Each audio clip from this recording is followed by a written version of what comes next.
مرحبا ماہ رمضان، مرحبا ماہ رمضان۔ بلکہ اللہ تبارک تعالیٰ نے جبرائیل علیہ السلام کے ذریعے اپنے محبوب صلی اللہ علیہ وسلم تک یہ پیغام پہنچایا کہ یہ تمہاری دنیا اور آخرت میں بیوی ہوں گی۔ بستر عائشہ پر قرآن، یہ خصوصیت کسی اور خاتون کو نہیں آتی۔ کہ اگر کوئی مومن ہوگا تو مومن جو ہے اس طرح کی بات نہیں کرے گا، بلکہ اس کو پتا ہے کہ حضور اکرم صلی اللہ علیہ وسلم نے اپنی مرضی سے نہیں کیا، اللہ کے حکم سے کیا۔ اور جو نارمل مکھی ہوتی ہے نا، وہ ہمیشہ گندگی پر اور زخموں پر ہی بیٹھتی ہے۔ جی جی، یہی فرق ہے اہل سنت میں سبحان اللہ۔ اور ان بدعقیدوں میں۔ تو سیدنا صدیق اکبر میں اور مولا کائنات میں اور تمام صحابہ میں آپس میں بہت محبت تھی اور سب ایک دوسرے پر اپنی جان چھڑکا کرتے تھے۔ عبداللہ ابن مسعود کسی مسئلے میں پھنس جاتے تھے جی، تو کہتے تھے کہ اس مسئلے کا اگر آپ کو حل چاہیے تو اماں عائشہ کے پاس چلے جاؤ۔ سبحان اللہ سبحان اللہ۔ تو ہمارے لیے بہتر یہ ہے کہ اس اختلافی مسئلے میں نہ پڑیں اور مولا کائنات ہمارے ہیں، ہمارے لیے یہی کافی ہے۔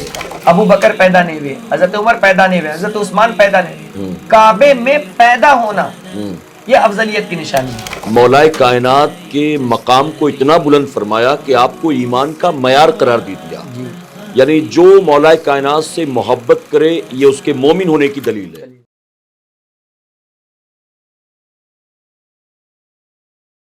السلام علیکم ورحمۃ اللہ وبرکاتہ۔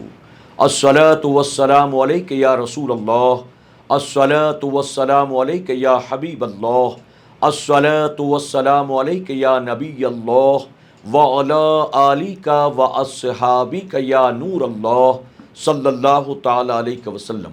میرے پیارے آقا علیہ الصلوۃ والتسلیم کے پیارے دیوانوں، خاتون جنت حضرت فاطمہ الزہرا رضی اللہ تعالی عنہا کی کنیزوں، عالمی تحریک سنی دعوت اسلامی کے پوڈ کاسٹ معمولات ماہ رمضان میں پھر ایک بار آپ تمام کا استقبال ہے۔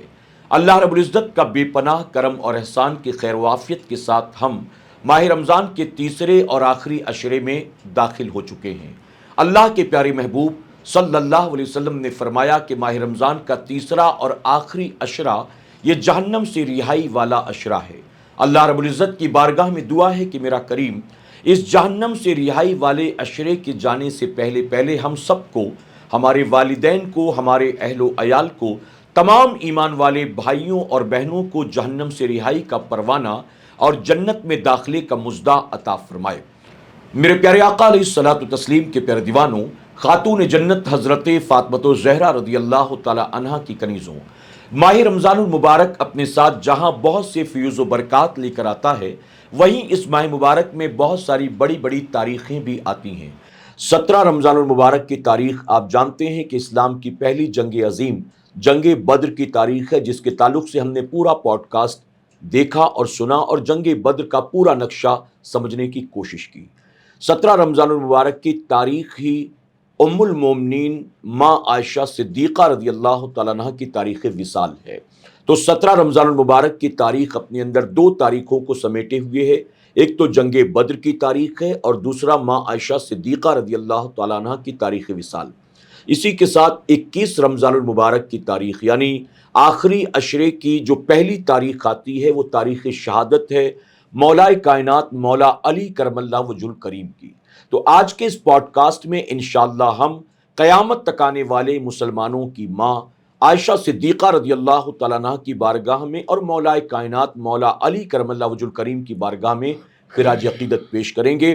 ہمارے اور آپ کے لیے بہت خوشی کی بات ہے کہ الحمدللہ ان دونوں بڑی بڑی ہستیوں کی بارگاہ میں خراج عقیدت پیش کرنے کے لیے آج کے اس پوڈ کاسٹ میں پھر ایک بار ہمارے خصوصی مہمان کے طور پر عالی جناب حضرت حافظ و قاری مولانا انظار نجمی اشرفی صاحب قبلہ تشریف لائے ہوئے ہیں۔ انشاءاللہ ہم مولانا صاحب سے ماں عائشہ صدیقہ رضی اللہ تعالیٰ عنہ کے فضائل اور مولا کائنات مولا علی کرم اللہ وجہ الکریم کے فضائل سماعت کریں گے، اور اس کے بعد انشاءاللہ بہت کچھ ہم انہی عنوانات کے تحت یعنی ماں عائشہ صدیقہ رضی اللہ تعالیٰ عنہ اور مولا کائنات کے تعلق سے بہت کچھ سیکھنے سمجھنے کی کوشش کریں گے۔ آپ تمام سے گزارش ہے کہ آپ آخر تک ہمارے ساتھ بنے رہیں۔ آئیے آغاز کرتے ہیں۔ سب سے پہلے حسب معمول مولانا انظار نجمی اشرفی صاحب قبلہ کا آپ تمام کی طرف سے، ہماری پوری ٹیم کی طرف سے استقبال کرتے ہیں اور اس کے بعد پھر گفتگو کا آغاز کرتے ہیں۔ السلام علیکم ورحمۃ اللہ السلام وبرکاتہ۔ ورحمۃ اللہ وبرکاتہ۔ کیسے ہیں آپ؟ جی اللہ کا شکر ہے، اللہ تعالیٰ آپ کے سائے کو ہمارے سروں پر دراز فرمائے، اللہ تعالیٰ آپ کی تمام خدمات کو قبول فرمائے۔ آمین اللہ، آمین۔ ماہ رمضان میں تراویح کے باوجود، امامت کے باوجود آپ بار بار تشریف لا رہے ہیں اور اپنا قیمتی وقت ہمیں دے رہے ہیں، اور یقیناً آپ سے ہمارے ناظرین اکرام کو بہت کچھ سیکھنے کو ملا۔ لوگ آپ کے حق میں دعائیں بھی کر رہے ہیں اور بہت سارے پازیٹیو کمنٹس بھی آ رہے ہیں، لوگ آپ سے دعاؤں کی درخواست کر رہے ہیں، تو آپ سب کے حق میں دعائیں بھی کریں۔ اللہ ہم سب کو خوش رکھے، تمام سننے والے کو خوش رکھیں۔ اللہ ہم سب سے وہ کام لے جس سے مولا راضی ہو جائے اور اس کے حبیب صلی اللہ علیہ وسلم راضی ہو جائے، آمین۔ اور تحریک کے خدمات کو اللہ اپنی بارگاہ میں قبول فرمائے۔ ہمارے امیر کا سایہ ہم سب پر دراز سے دراز تر آمین فرمائے۔ آمین آمین۔ بہت بہت شکریہ حضرت، جزاک اللہ۔ حضرت آج ہم آپ سے ماں عائشہ صدیقہ رضی اللہ تعالیٰ عنہ کے تعلق سے اور مولائے کائنات کے تعلق سے سننا چاہتے ہیں۔ چونکہ پہلی تاریخ وصال جو آتی ہے 17 رمضان المبارک کی، ماں عائشہ صدیقہ کی ہے، تو ان سے شروع کرتے ہیں اور پھر انشاءاللہ مولائے کائنات کے تعلق سے جو بھی ان کے فضائل ہیں، حضور اکرم صلی اللہ علیہ وسلم نے جو بتایا ہے، ہم وہ انشاءاللہ آپ سے سننا چاہیں گے۔ نحمدہ ونصلی ونسلم علی رسولہ الکریم، اما بعد، فاعوذ باللہ من الشیطان الرجیم، بسم اللہ الرحمن الرحیم۔ النبی اولیٰ بالمؤمنین من انفسہم وازواجہ امہاتہم، سبحان اللہ۔ صدق اللہ العظیم۔ الصلاۃ والسلام علیک یا رسول اللہ صلی اللہ علیہ وسلم۔ سب سے بڑی فضیلت تو ہمارے لیے ہے کہ اللہ تعالیٰ نے حضور صلی اللہ علیہ وسلم کے تمام ازواج مطہرات کو ہمارے لیے ماں قرار دیا ہے، سبحان اللہ، امت کی ماں ہے۔ سبحان اللہ۔ دوسری چیز جن کا تذکرہ کرنے ہم بیٹھے ہیں وہ اللہ کے رسول صلی اللہ علیہ وسلم کو بہت محبوب تھے۔ سبحان اللہ۔ حضور صلی اللہ علیہ وسلم اپنی تمام ازواج میں جی، سب سے زیادہ اگر کسی سے پیار فرماتے تھے، محبت فرماتے تھے، تو وہ حضرت عائشہ صدیقہ رضی اللہ تعالی عنہا تھی۔ سبحان اللہ، سبحان اللہ۔ حضور صلی اللہ علیہ وسلم نے فرمایا ہے کہ تمام عورتوں میں عائشہ کو وہ فضیلت حاصل ہے جو تمام کھانوں میں سرید کو حاصل ہوتا ہے۔ یہ ایک سبحان عربی اللہ، کھانا ہوتا ہے سبحان اللہ، جو بہت لذیذ ہوتا ہے، عرب میں سب سے زیادہ جو ہے نا اسے قیمتی مانا جاتا ہے، سبحان اللہ، اور یہ ڈش کو سب سے زیادہ پسند کیا سبحان جاتا اللہ۔ ہے، یعنی اس دور میں عرب میں لوگ اس ڈش کو بہت پسند کرتے تھے۔ پسند کرتے تھے۔ حضرت عائشہ صدیقہ رضی اللہ تعالی عنہا وہ خوش نصیب عورت ہے کہ آپ فرماتی ہے کہ میں وہ خوش نصیب ہوں کہ حضرت جبریل علیہ السلام میری تصویر کو ریشمی کپڑے میں لا کر رسول اللہ صلی اللہ علیہ وسلم کو دکھایا اور فرمایا کہ آقا یہ وہ خاتون ہے، یہ وہ عورت ہے جن کا نکاح آپ سے ہونا ہے، اور یہ دنیا میں بھی آپ کی بیوی ہے اور آخرت میں بھی آپ کی بیوی ہے۔ سبحان اللہ، سبحان اللہ۔ کہ میرے آقا علیہ السلام سے ان کے نکاح سے پہلے ہی حضرت عائشہ کی تصویر بتا دی گئی۔ سبحان اللہ، سبحان اللہ۔ حضور صلی اللہ علیہ وسلم کو قرآن مقدس کی وحی کے لیے جی، کوئی مخصوص جگہ نہیں کی گئی تھی۔ سبحان اللہ، کبھی غار ہرا میں وحی اترتی تھی، سبحان اللہ، کبھی مکے کے بازار میں اترتی تھی، کبھی حرم میں اترتی تھی، کبھی مدینے کے بازار میں اترتی تھی، کبھی مدینے کی مسجد میں اترتی تھی۔ اور سب سے خاص بات یہ ہے کہ حضرت عائشہ صدیقہ رضی اللہ تعالی عنہا میرے آقا کے بغل میں آرام کرتی ہوتی، بستر پر لیٹی ہوتی، اور حضور صلی اللہ علیہ وسلم پر وحی اترتی تھی اور قرآن اترا کرتا تھا۔ سبحان اللہ، سبحان اللہ۔ بستر عائشہ پر قرآن، یہ خصوصیت کسی اور خاتون کو نہیں حاصل ہے۔ اس سے حضرت عائشہ کی فضیلت اور حضرت عائشہ کا مقام سمجھ میں آتا ہے۔ سبحان اللہ۔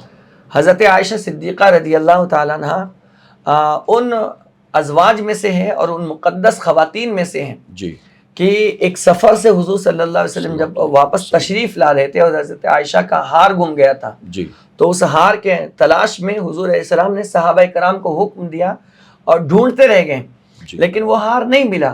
جی، نماز کا وقت آ گیا، ہم، اور جب نماز کا وقت آتا ہے تو حضور علیہ السلام نے نماز کا وقت جانے لگا تھا تو بغیر وضو کے آپ نے جو ہے نا نماز کا حکم دیا۔ جی، بعض صحابہ پڑھ بھی لیے تھے، اللہ تعالیٰ نے ایسے موقع پر آیت تیمم اتاری اور کہا فلم تجدوا ماء فتیمموا صعیدا طیبا، کہ اگر تمہیں پانی نہ ملے تو تیمم کر لو اور پھر اس کے بعد نماز ادا کرو. سبحان اللہ. لیکن یہ حضرت عائشہ کا صدقہ ہے سبحان کہ اللہ. ان کا ایک ہار گمنا تھا اور اللہ نے ان کے صدقے میں ہمارے لیے آیت تیمم اتار دی. سبحان اللہ. یعنی یہ جو عائشہ صدیقہ رضی اللہ تعالیٰ عنہ کا ہار گما تھا، جی اس کے پیچھے بھی مصلحت خداوندی تھی.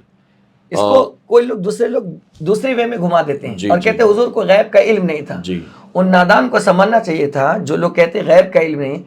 جو سواری جس اونٹنی کے نیچے وہ ہار تھی، جی سارے صحابہ ہر جگہ ڈھونڈ لیتے ہیں لیکن اس اونٹنی کو نہیں اٹھاتے ہیں، جی اور نہ حضور نے اس اونٹنی کو اٹھانے کا حکم دیا. جی. اور جب نماز ادا کر لی اور پھر اونٹنی اٹھائی گئی تو اس کے نیچے ہار موجود تھا. سبحان اللہ. تو یہاں حکمت موجود تھی، بات کچھ اور ہے، گھما کہیں اور دیا جاتا ہے. یعنی اس ہار کے گمنے سے صحابہ اکرام نے کچھ اور چیز نکالی، جی اور جو بدعقیدہ ہیں، گستاخ ہیں، جو معاذ اللہ ہر چیز میں حضور اکرم صلی اللہ علیہ وسلم میں عیب تلاش کرتے رہتے ہیں، جی انہوں نے یہ چیز نکالی. جی انہیں یہ تیمم والا پہلو نظر نہیں آیا، نہیں نظر بلکہ آیا. وہ حضور کی ذات پر اعتراض کرنے لگ گئے، کرنے لگے. ان کا کلمہ پڑھنے کے باوجود بھی. یہ ایسے ہو گئے، شہد کی مکھی جو ہوتی ہے نا جی وہ ہمیشہ پھولوں پر بیٹھتی ہیں، بے شک. اور جو نارمل مکھی ہوتی ہے نا وہ ہمیشہ گندگی پر اور زخموں پر ہی بیٹھتی ہے. جی جی. یہی فرق ہے اہل سنت میں سبحان اللہ. اور ان بدعقیدوں میں. ایک خصوصیت حضرت عائشہ کی یہ بھی ہے جی کہ حضرت عائشہ صدیقہ رضی اللہ تعالی عنہا پر جب الزام لگا تھا زنا کا، تہمت لگائی گئی تھی، جی تو حضرت عائشہ فرماتی ہے کہ میں وہ خوش نصیب ہوں کہ اللہ تعالیٰ نے میری تطہیر میں، سبحان اللہ. میری پاکی میں، میری صفائی میں، میری برت میں اللہ نے قرآن کی آیتیں اتاری. سبحان اللہ. سبحان اللہ. اور یہ ایسی آیتیں ہیں جو قیامت تک کے لیے تلاوت کی جاتی رہے گی. سبحان اللہ. یہ حضرت عائشہ کی فضیلت ہے، حضرت عائشہ کی خصوصیت. سبحان اللہ. حضرت عائشہ صدیقہ رضی اللہ تعالیٰ عنہ کو تقریباً 2200 حدیثیں رسول اللہ سے بالمشافہ بالواسطہ نقل کی گئی ہے اور روایت آپ نے کی ہے. سبحان اللہ. تمام عورتوں میں سب سے بڑی مفتیہ، جی زاہدہ، جی فقیہہ جی. آپ تھی. سبحان اللہ. حضرت عبداللہ ابن مسعود رضی اللہ تعالیٰ عنہ فرماتے کہ ہمیں اگر کسی مسئلے میں اختلاف ہو جاتا تھا، جبکہ عبداللہ ابن مسعود خود چوٹی کے عالم ہیں، بے شک. ما دام فیکم ھذا الحبر لا تسألونی. سبحان اللہ. حضرت عمر فاروق کہتے تھے جب تک یہ حبر الامہ ہمارے درمیان موجود رہا کرے ہم سے تم سوال نہیں کیا کرو. سبحان اللہ. سبحان اللہ. آپ اندازہ لگائیں کتنے بڑے. حضرت عبداللہ ابن مسعود خود فرماتے ہیں قرآن کی کوئی آیت ایسی ہے ہی نہیں جس کے بارے میں نہ جانتا ہوں کہ وہ کہاں نازل ہوئی اور کس کے بارے میں نازل ہوئی. سبحان اللہ. سبحان اللہ. حضور نے حضرت عبداللہ ابن مسعود کی قرأت کو جبریل امین کی قرأت بتایا ہے سبحان اللہ. کہ ان کی قرأت جبریل امین کی قرأت کی طرح ہے. سبحان اللہ. حضور علیہ السلام فرماتے ہیں میرا یہ عبداللہ میری امت کے لیے جس چیز کو پسند کر لے میں بھی اپنی امت کے لیے وہی پسند کرتا ہوں، سبحان اللہ. سبحان اور اللہ. میرا یہ عبداللہ میری امت کے لیے جس چیز کو ناپسند کرے میں بھی اپنی امت کے لیے ناپسند کرتا ہوں. اور یہ اعزاز عبداللہ ابن مسعود رضی اللہ عنہ کو جو ملا ہے بہت ساری وجہوں میں سے ایک وجہ یہ بتائی گئی کہ آپ صاحب النالین تھے. سبحان یعنی اللہ کے رسول علیہ الصلوۃ والسلام کی نالین شریف، جوتی شریف جس کو کہتے ہیں، وہ اٹھاتے تھے اور اپنے سینے کے پاس رکھتے تھے. سبحان اللہ. سبحان اسی کی برکت تھی کہ اللہ نے اتنا بڑا اعزاز دیا، سبحان اللہ. اور اسی کی عکاسی کرتے ہوئے آپ نے جو لگایا ہوا ہے جی. وہ انہی کی سنت اپنا رہے ہیں. سبحان اللہ. سبحان اللہ. اور ہم جتنے بھی مومن لگاتے وہ اصل میں سنت عبداللہ ابن مسعود رضی اللہ سبحان تعالیٰ اللہ. سبحان اللہ. اصل نہ صحیح، جی فرع ہی صحیح، جی جی. حقیقت نہ صحیح، نقل ہی صحیح، سبحان اللہ. کم سے کم ادائے سنت عبداللہ ابن مسعود تو چالو سبحان ہے. اللہ. یعنی حضور اکرم صلی اللہ علیہ وسلم کے نالین پاک کو جناب عبداللہ ابن مسعود اپنے سینے سے لگاتے تھے تو اللہ تبارک تعالیٰ نے ان کے سینے کو کھول دیا اور ان کا سینہ جو تھا وہ علم کا سمندر بن گیا. لیکن ان سب کے باوجود جی عبداللہ ابن مسعود کسی مسئلے میں پھنس جاتے تھے جی. تو کہتے تھے کہ اس مسئلے کا اگر آپ کو حل چاہیے تو اماں عائشہ کے پاس چلی جاؤ. سبحان اللہ. سبحان اللہ. اور لوگ جاتے تھے اور اماں عائشہ کے پاس، اور پسے پردہ بے شک. جب سوال کرتے تھے لوگ تو آپ کو اس سوال کے جواب دینے میں کوئی شش و پنج کا معاملہ نہیں ہوتا تھا. سبحان اللہ. ادھر سے سوال آیا اور فوراً اماں عائشہ جو ہے نا اس سوال کا فوراً جواب دے دیا کرتی. سبحان اللہ. سبحان اللہ.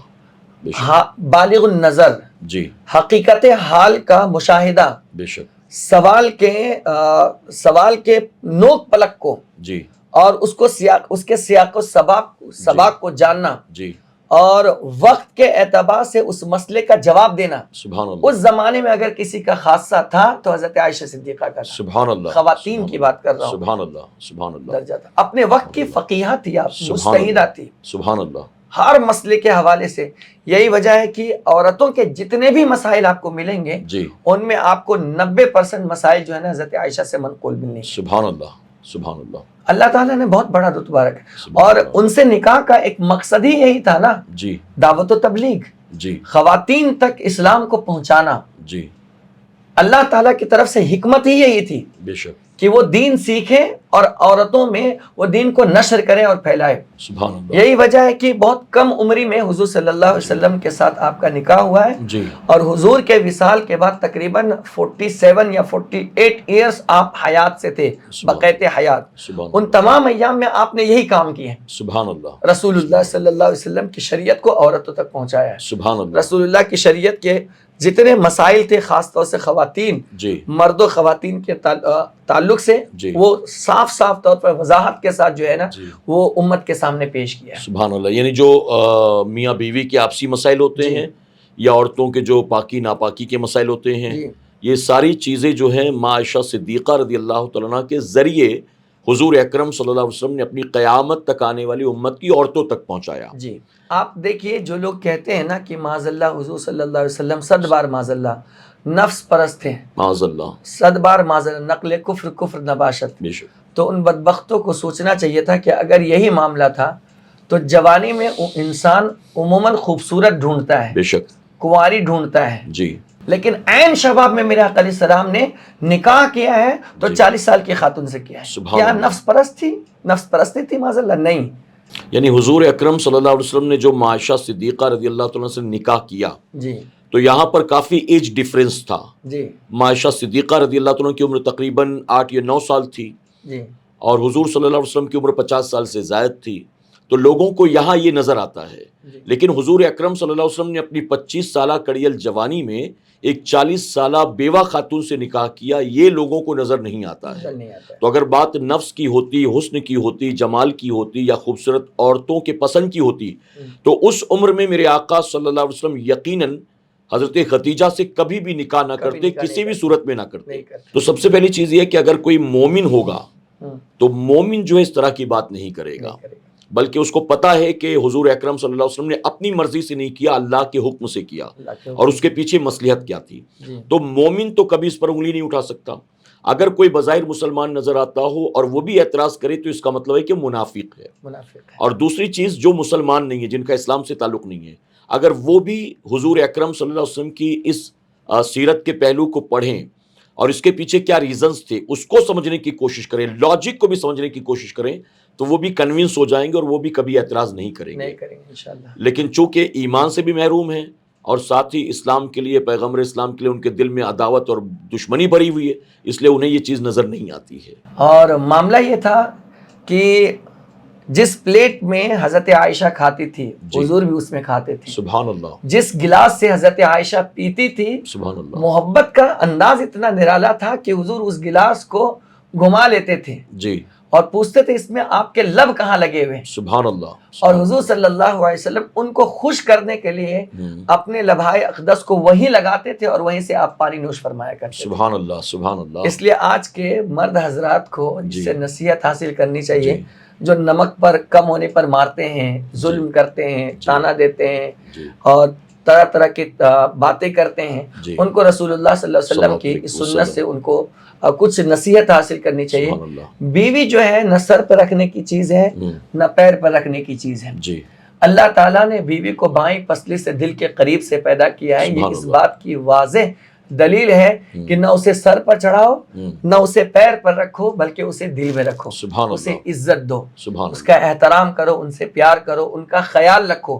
وہ آپ کے بھروسے آئی ہوئی ہے, بے شک آپ ان کا خیال رکھو. آپ ان کی ایک سنو گے نا تو آپ کی بیوی آپ کی 10 سنے گی. سبحان اللہ. بے شک آپ ان کا خیال رکھو گے تو وہ آپ کا ہر خیال رکھے گی. بے شک آپ ان کی ضروریات کی تکمیل کرو گے, وہ آپ کا بھی خیال رکھے گی, آپ کی اولاد کا بھی خیال رکھیں گے, اور آپ کے گھر بار کا بھی خیال رکھے گی.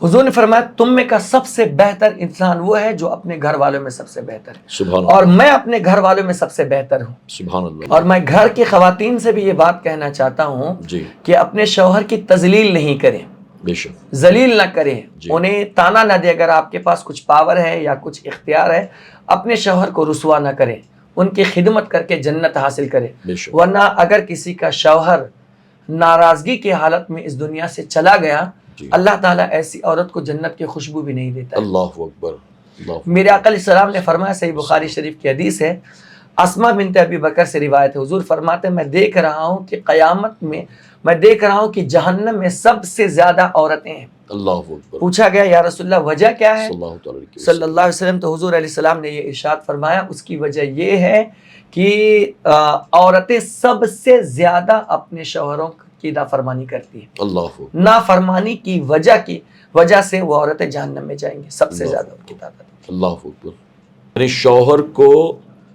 بیوی کے حقوق ادا کرنے چاہیے اور بیوی کو شوہر کے حقوق ادا کرنے چاہیے، اور حضور اکرم صلی اللہ علیہ وسلم نے دونوں کی تربیت کی ہے۔ جی عائشہ صدیقہ رضی اللہ تعالیٰ کی دل جوئی کر کے، ان کے ساتھ دوڑ لگا کر، ان کے برتن میں ان کے ساتھ کھا کر، ان کی تعریف کر کے حضور اکرم صلی اللہ علیہ وسلم نے قیامت تک آنے والے امتیوں کو بتا دیا کہ تمہارا اپنی بیویوں کے ساتھ ایسا سلوک ہونا چاہیے، اور آپ نے واضح طور پر کہہ دیا کہ تم میں سب سے بہتر وہ ہے جو اپنے اہل و عیال کے ساتھ اچھا ہو، اور میں اپنے اہل و عیال کے ساتھ بہت اچھا ہوں۔ بہت اچھا۔ تو یہ تو شوہروں کے لیے تربیت ہو گئی۔ یار آپ دیکھیے، جو گوشت کھا کر ہڈی، جی، اس سے بڑی مثال پیار محبت کی اور شوہر کی طرف سے عزت کی کہیں نہیں مل سکتی ہے جو میرے آقا کے در پر ہے۔ سبحان اللہ، جو ہڈی حضرت عائشہ دسترخوان پر چھوڑ دیتی تھی، سبحان اللہ، میرے آقا علیہ السلام دسترخوان سے اسے اٹھا کر کے دوبارہ چوسا کرتے تھے۔ سبحان اللہ، سبحان اللہ۔ یہ صرف بیوی کی محبت کی بنیاد اور اپنی آنے والی امت کو تربیت دینے کے لیے۔ جی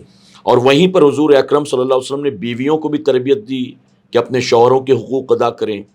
اگر اللہ کے علاوہ میری شریعت میں کسی اور کا سجدہ کرنا جائز ہوتا تو میں بیویوں کو حکم دیتا کہ وہ اپنے شوہروں کا سجدہ کریں۔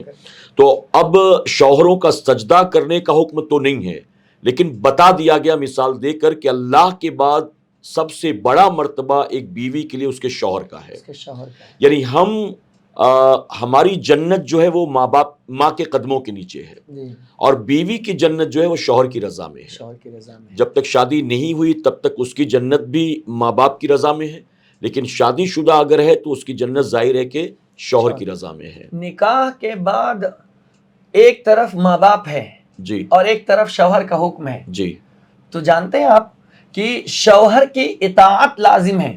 سبحان اللہ، اگر ماں باپ کہہ رہے بیٹی گھر آ جا جی اور شوہر نے منع کر دیا کہ تو نہیں جانا، یہ میرا حکم ہے، جی اب اس عورت پر لازم ہے کہ وہ اپنے شوہر، اپنے ماں باپ کی بات کو نکار دیں جی اور اپنے شوہر کی بات مانیں۔ جی ایک آخری بات میں بتاتا ہوں، جی، حضرت عائشہ صدیقہ رضی اللہ تعالیٰ عنہ جہاں پر پاکیزگی میں، تقوی و طہارت میں، ان کے علاوہ فقاہت میں اور اجتہاد میں، جی، ہر میں ایک بے مثال خاتون تھی، وہیں پر شریعت و سنت کے معاملے میں بھی بہت زیادہ پکی تھی، سبحان اللہ، بے شک، بہت زیادہ۔ بے شک، اس بات کو خاص طور سے خواتین کو اسے نوٹ کر لینا چاہیے۔ جی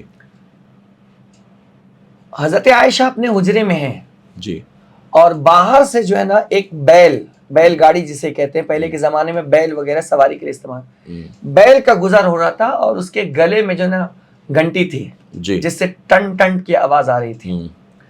اللہ کے رسول صلی اللہ علیہ وسلم کو یہ آواز بہت ناپسند تھی۔ جی جب وہ سنتی ہے کہ بیل کے گلے میں گھنٹی ہے اور ٹن ٹن کی آواز آ رہی ہے، اور وہاں پر ایک آپ کے بھانجے بیٹھے ہوئے تھے، جی، وہ وہیں پر تھے، جیسے ہی وہ آواز سنتی ہے حضرت عائشہ نے اپنے کانوں میں اس طریقے سے دونوں انگلیوں کو ٹھونس لیتی ہے اللہ اکبر، اور بہت دیر تک کے اپنے کانوں میں جو ہے نا اس طرح انگلی ڈالی ہوئی رہتی ہے، اور پھر اس کے بعد پوچھتی ہے کیا وہ بیل چلا گیا؟ جی، تو اشارے سے بتایا گیا ہاں۔ تب وہ اپنے کانوں سے نکالتی ہے اور کہتی ہے یہ وہ آواز ہے جس سے رسول اللہ سخت نفرت فرماتے تھے۔ اللہ اکبر، اللہ اکبر، حالانکہ بیل کی گھنٹی میں کوئی بڑی آواز نہیں ہے۔ جی، اس حدیث سے ان عورتوں کو یہ نصیحت حاصل کرنی چاہیے جو رات رات بھر سیریل دیکھتے ہیں، گانے سنتے ہیں اور ہیڈ فون لگا کر نہ جانے کیا کچھ سنتے ہیں، جی وہ کتنا ناراض کرتی ہے حضرت عائشہ کو اور رسول اللہ کو. بے شک. اسی سے یہ چیز بھی معلوم ہوئی نا کہ عورتیں بجنے والے زیور بھی نہ پہنے. ہاں یعنی جب بیل کے گلے میں گھنٹی ہے وہ بجے، اس کی آواز رسول اللہ صلی اللہ علیہ وسلم کو پسند نہیں ہے، جبکہ یہ چیز عام ہے. جی گاؤں دیہات میں آج بھی آپ دیکھیں تو جانوروں کے گلے میں وہ گھنٹی باندھتے ہیں جس کا کوئی استعمال تو نہیں ہے، نہیں صرف یوں ہی باندھ دیا جاتا ہے. جی تو جب وہ آواز رسول اللہ صلی اللہ علیہ وسلم کو پسند نہیں ہے تو عورتیں جو اس طرح سے بجنے والے زیورات پہنتی ہیں، ظاہر ہے کہ وہ آواز اللہ اور اس کے رسول صلی اللہ علیہ وسلم کو اتنی ناپسند ہوگی. بے شک. جی تو اس لیے عورتوں کو چاہیے کہ وہ بجنے والی جتنی بھی پازیب ہے ہاں یا ہاتھ میں کڑیا جس سے چھن چھن کی آواز آتی ہے، جی ان چیزوں کا استعمال جو ہے نا وہ چھوڑ دیں تاکہ حضور کی سنت پر وہ عمل کر سکیں. جی. اور سخاوت کا تو کیا کہنا. سبحان اللہ. مال غنیمت سے جب آپ کو حصہ ملا تھا جی اور بہت سارا حصہ ملا اور اس دن آپ روزے سے تھے، سبحان اللہ. گھر میں خود کے کھانے کے لیے کچھ نہیں ہے، جی اور آپ نے سارا مال صبح سے جو بانٹنا شروع کیا شام تک بانٹتی رہ گئی، کچھ نہیں رکھا. جی آپ کی کنیز نے کہا کہ مائیں اگر آپ چاہتی تھی اس میں سے کچھ اپنی افطاری کے لیے آپ رکھ لیتی گھر کے لیے، کیونکہ گھر میں کچھ نہیں ہے. جی تو حضرت عائشہ صدیقہ رضی اللہ تعالیٰ عنہ فرماتی تم نے مجھے پہلے کیوں نہیں بتایا کہ میرے پاس کچھ نہیں ہے. سبحان اللہ. سبحان اللہ. صدقہ کرنے کا، لوگوں میں بانٹنے کا جذبہ کتنا تھا. سبحان اللہ. ہم تو بس آنے دو، کہاں سے آ رہا ہے، کیسا آ رہا ہے، حلال ہے حرام ہے، جائز ہے ناجائز ہے، کچھ نہیں، غلط طریقے سے آ رہا ہے، کسی لوٹ کھسوٹ کے آ رہا ہے اور کیا کچھ کر کے آ رہا ہے ہم یہ نہیں دیکھتے ہیں، بس آنے دو. اللہ. لیکن یہاں رکھنے کا سسٹم تھا نہیں. اللہ کا دیا ہوا مال اللہ کے بندوں تک ہم پہنچا دیں، سبحان اس لیے کہ جو اللہ کے راہ میں ایک خرچ کرتا ہے میرا اللہ اسے 10 گنا بڑھا کر دیتا ہے. سبحان اللہ. اور یہی طریقہ تو حضور اکرم صلی اللہ علیہ وسلم کا بھی تھا کہ آپ کی بارگاہ میں جب بھی مال آتا فوراً جو اللہ کی راہ میں صدقہ فرما دیتے تھے. تو عائشہ صدیقہ رضی اللہ تعالیٰ نے ایسی تربیت حاصل کی تھی کہ آپ نے بھی حضور اکرم صلی اللہ علیہ وسلم کی پوری زندگی ان کے نقش قدم پر چل کر آپ نے دکھایا ہے. جی. سبحان اللہ. تو عائشہ صدیقہ رضی اللہ تعالیٰ کے تعلق سے، ان کی زندگی کے تعلق سے ہم نے کچھ باتیں سنی. اب چند باتیں مولا کائنات مولا علی کرم اللہ وجہ الکریم کے تعلق سے بھی آپ عرض کر دیں تاکہ ان کی بارگاہ میں بھی ہم خراج عقیدت پیش کر لیں. اہل سنت کا عقیدہ ہمارا یہ ہے، بے شک. اللہ تعالیٰ نے 4 بڑے خلیفہ بنائے ہیں اور 5ویں حضرت امام حسن مصطفی، ان کو خلفائے راشدین کہا جاتا ہے. اچھا. پہلے نمبر پر حضرت ابوبکر صدیق، جی. دوسرے نمبر پر حضرت عمر فاروق، تیسرے نمبر پر حضرت عثمان غنی اور چوتھے نمبر پر حضرت مولا کائنات شیر خدا، جی. اور پھر اس کے بعد حضرت امام حسن حسن. مصطفی رضی اللہ تعالیٰ عنہ اجمعین تشریف لاتے ہیں. مولا کائنات شیر خدا رضی اللہ تعالیٰ عنہ بچوں میں سب سے پہلے اسلام قبول کرنے والے ہیں. سبحان اللہ. سبحان اللہ. اور آزاد مردوں میں سب سے پہلے حضرت ابوبکر صدیق اسلام قبول کرنے والے ہیں. سبحان اللہ. خواتین میں حضرت خدیجۃ الکبریٰ رضی اللہ تعالی عنہا سبحان سب سے اللہ. پہلے اسلام قبول کرنے والی ہیں. سبحان اللہ. اور غلاموں میں سب سے پہلے حضرت زید بن حارثہ سبحان رضی اللہ تعالی عنہ اسلام قبول. یہ ہمارے یہاں ترتیب ہے. جی. اگر آپ سیپریٹ دیکھنے جائیں گے نا تو سب کے بارے میں فی اول کا لفظ آیا ہے. جی. تو اس میں ہمارے شارحین نے، محدثین نے یہ ترتیب بانی ہے اہل سنت میں کہ اس کی ترتیب یوں ہی ہے کہ آزاد مردوں میں حضرت ابوبکر صدیق سب سے پہلے، عورتوں میں حضرت خدیجۃ الکبریٰ سب سے پہلے، اور بچوں میں حضرت مولا کائنات شیر خدا سب سے پہلے، جی. اور غلاموں میں حضرت زید بن حارثہ سب سے پہلے اسلام قبول کرنے والے، تاکہ سب کے ساتھ سب سے پہلا لفظ آ جائے. سبحان اللہ. سبحان اللہ. اچھا ایک چیز اور بتاؤں میں مولا علی کے بارے میں رضی اللہ تعالیٰ عنہ، کہ ہر صحابی کو رضی اللہ عنہ کہا جاتا ہے. جی. بے شک. آپ بھی تقریر میں بیان کرتے ہیں، ہم بھی کرتے ہیں، جی. ناظرین بھی سنتے ہیں. لیکن جب حضرت علی کا نام آتا ہے تو وہاں ہم خاص طور سے ایک سیپریٹ لفظ استعمال کرتے ہیں، کرم اللہ تعالی وجہ الکریم. بے شک. بے شک. اس کی کیا وجہ ہے؟ جی. تو یہ بھی سن لیجئے، اس کی وجہ ہے کرم اللہ تعالی وجہ الکریم، اللہ تعالی شاد و آباد رکھے، جی. اللہ تعالی خوش و خرم رکھے حضرت علی کے چہرے کو. سبحان اللہ. سبحان اللہ. یہ اس کا معنی ہوتا ہے کرم اللہ تعالی وجہ الکریم. جی. ٹھیک. یہ حضرت علی کو اس لیے کہا جاتا ہے کہ جب سے آپ پیدا ہوئے تب سے آپ نے کسی باطل خدا کے سامنے اپنا سر نہیں جھکایا. سبحان اللہ سبحان اللہ. حضرت علی رضی اللہ عنہ کی ولادت کے سلسلے میں بھی مختلف اقوال موجود ہیں. جی. بعض حضرات کہتے ہیں کہ وہ کعبہ شریف کے اندر پیدا ہوئے. جی. بعض نے کہا کہ حدود حرم میں پیدا ہوئے. اچھا. اور یہی اولا ہے. اچھا. یہی اولا ہے کہ وہ پورا ایریا جو تھا نا وہ بڑا ہے. امام حاکم نے تو کہا ہے کہ کعبے کے اندر فی جوف الکعبہ کعبے میں پیدا ہوئے. لیکن ایک دوسرے صحابی بھی ہے جن کا نام حکیم بن حزام ہے. جی. امام مسلم کی روایت سے ہے کہ کعبے میں حکیم بن حزام صحابی رسول پیدا ہوئے ہیں. لوگ یہ ثابت کرنا چاہتے ہیں کہ کعبے میں پیدا ہوئے تو علی جو ہے نا وہ بڑے ہو گئے. اچھا. یہ غلط سوچ ہے. اچھا. بات سمجھ میں؟ جی جی جی. حضرت علی کہیں پیدا ہو وہ شیر خدا ہے. سبحان اللہ. بے شک. یعنی ان کی فضیلت جو ہے وہ صرف خانہ کعبہ میں ولادت کی بنیاد نہیں ہے. ان کی فضیلت کے لیے ان کا علی ہی ہونا کافی. علی ہونا کافی ہے اور اللہ کی طرف سے انعام ہونا کافی. سبحان اللہ. بے شک. یہ اصل ہم کو یہ پوائنٹ سمجھنا چاہیے. جی. سبحان اللہ. اس کو لے کر اختلاف میں ہم کو نہیں پڑنا چاہیے. یعنی اہل سنت میں بہت سارے بزرگوں کا یہ موقف ہے. ان کے نزدیک ان کی تحقیق کے اعتبار سے مولا کائنات کی ولادت خانہ کعبہ کے اندر ہوئی. اور اہل سنت والجماعت کے بہت سارے بزرگوں کی اپنی تحقیق ہے. اچھا. جمہور کا یہ ماننا ہے کہ حرم کے اندر حدود حرم میں تو ہوئی لیکن خانہ کعبہ کے اندر نہیں. گھر جو آپ کا قریب ہی میں تھا نا. جی. تو وہیں پر آپ کی ولادت ہوئی. تو ہمارے لیے بہتر یہ ہے کہ اس اختلافی مسئلے میں نہ پڑے اور مولا کائنات ہمارے ہیں ہمارے لیے یہی کافی ہے. اور ان کے بہت سارے فضائل ہیں اور بہت ساری باتیں ہیں ان کی جس کا سیکھنا سمجھنا ہمارے لیے بہت ضروری ہے. تو اسی بحث میں نہ پڑے کہ ولادت کہاں ہوئی. باقی دیگر فضائل پر ہماری نظر ہونی چاہیے. یہاں ایک اور میں بتا دوں خاص طور سے جو شیعوں کی طرف سے ان چیز پر یہ چیز پیش کر کے ہم پر اعتراض کرتے ہیں. اچھا. وہ یہ ثابت کرنا چاہتے ہیں اور یہ چیز آج بہت اٹھ گئی ہے کہ حضرت علی کعبے میں پیدا ہوئے تو تمہارے خلفائے ثلاثہ جو ہے وہ پیدا نہیں ہوئے اس اعتبار سے علی افضل ہو گئے. اچھا. اچھا. اصل میں مقصد یہ ہے اس پر فوکس کرنے کی. ہاں. کہتے ہیں کہ علی کعبے میں پیدا ہوئے ابو بکر پیدا نہیں ہوئے حضرت عمر پیدا نہیں ہوئے حضرت عثمان پیدا نہیں ہوئے. کعبے میں پیدا ہونا یہ افضلیت کی نشانی ہے. یہ ان کی جہالت ہے. اچھا. یہ ایک فضیلت اگر پیدا بھی ہوئے مولا علی ہمارے شیر خدا تو یہ آپ کی فضیلت ہے. اس سے افضل ہونا کہاں سے ثابت ہوتا ہے؟ مولا کائنات تقریباً 7 سال کی عمر کے ہوئے تھے. جی. تو حضرت خدیجۃ الکبریٰ اور حضور صلی اللہ علیہ وسلم دونوں اپنے حجرے میں نماز ادا کر رہے تھے. سبحان اللہ. اور حضرت علی آتے ہیں اور دیکھا تو پوچھا کیا کر رہے ہیں آپ لوگ؟ تو پھر حضور علیہ السلام نے تفصیل بتائی کہ میں اللہ کا رسول ہوں, ہمارے اللہ کے علاوہ ہمارا کوئی معبود نہیں ہے, تم بھی کلمہ پڑھو مسلمان ہو جاؤ. تو اس وقت حضرت علی نے یہ کہا تھا کہ میں اپنے والد سے اس مسئلے میں پوچھ لیتا ہوں, مشورہ کر لیتا ہوں. کہا ٹھیک ہے, لیکن حضور علیہ السلام نے فرمایا اس چیز کو باہر نشر نہیں کرنا ابھی کیونکہ ابتدائی دور تھا.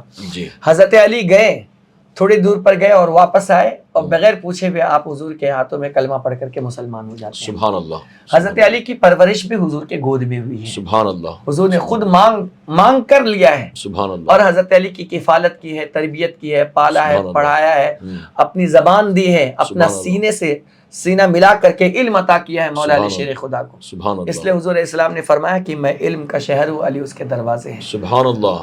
سبحان اللہ. اس طریقے سے بہت ساری حدیث پاک حضرت علی کے حوالے سے ملتی ہیں. اس یعنی طرح جن کی شان میں جن کی تعریف میں اللہ نے پورا قرآن نازل فرمایا جی وہ امام الانبیاء خود مولا کائنات کی تعریف کر رہے ہیں. جی.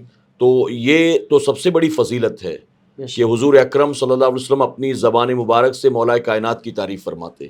سبحان اللہ. مولا علی شیر خدا رضی اللہ تعالیٰ عنہ کی ایک فضیلت یہ بھی ہے کہ حضور علیہ الصلوۃ والسلام نے آپ کو جان ایمان قرار دے دیا ہے. سبحان اللہ. سبحان اللہ. بے شک. اور حضور نے فرمایا جس نے علی سے محبت کی اس نے مجھ سے محبت کر لی. سبحان اللہ. اور حضور نے ایک یہ بھی فرمایا لا یحبک الا مؤمن ولا یبغضک الا منافق. اللہ. کہ اے علی تم سے مومن ہی محبت کرے گا. سبحان اللہ. اور تم سے منافق ہی بغض رکھے گا. سبحان اللہ بے شک. اور ایک حدیث میں حضور نے فرمایا انت سجد یا علی انت سجد فی الدنیا والآخرہ. سبحان اللہ. اے علی تم دنیا میں بھی لوگوں کے سردار ہو اور آخرت میں بھی لوگوں کے سردار ہو. سبحان اللہ. حبیبک حبیبی و حبیبی حبیب اللہ. سبحان اللہ. سبحان جو اللہ. تمہارا محبوب ہوگا وہ میرا بھی ہوگا اور جو سبحان میرا اللہ. ہوگا وہ میرا اللہ کا ہوگا. سبحان اللہ. سبحان اللہ. وعدوک عدوی وعدوی عدو اللہ. سبحان اور اللہ. جو تمہارا دشمن ہوگا وہ میرا دشمن ہوگا اور جو میرا دشمن ہوگا وہ میرے اللہ کا دشمن ہوگا. سبحان اللہ. سبحان اللہ. یعنی حضور اکرم صلی اللہ علیہ وسلم نے مولائے کائنات کے مقام کو اتنا بلند فرمایا کہ آپ کو ایمان کا معیار قرار دے دیا. جی یعنی جو مولائے کائنات سے محبت کرے یہ اس کے مومن ہونے کی دلیل ہے، دلیل ہوگی. اور جو مولائے کائنات کی شان میں ادنا سی بھی گستاخی کرے سمجھ لینا کہ یہ منافق ہے، منافق. یہ مومن نہیں ہو سکتا ہے. اور صحابہ نے بھی یہ نعرہ لگایا تھا. سبحان اللہ.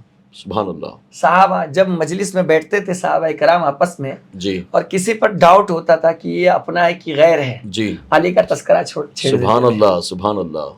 سبحان اللہ. علی کا نام سن کے جس کا چہرہ مرجھا جاتا تھا سمجھ جاتے تھے کہ یہ اپنا نہیں، یہ باہر والا ہے، سبحان یہ اللہ. منافق سے ہٹاؤ. سبحان اللہ. اور مولا علی کا چہرہ نام سنتے ہی جس کا چہرہ کھل جاتا تھا سمجھ جاتے تھے کہ یہ مومن ہے، اپنا بھائی. سبحان اللہ. سبحان اللہ. یہ معیار ہے حضرت سبحان علی اللہ. رضی اللہ تعالی. سبحان اللہ. ہاں لیکن یہاں میں ناظرین سے ایک خاص گزارش یہ کرنا چاہتا ہوں کہ مولا علی کی محبت کی آڑ میں آ کر کبھی بھی قطعاً کسی بھی موقع سے کسی صحابی کی توہین نہیں کرے. بے شک بے شک.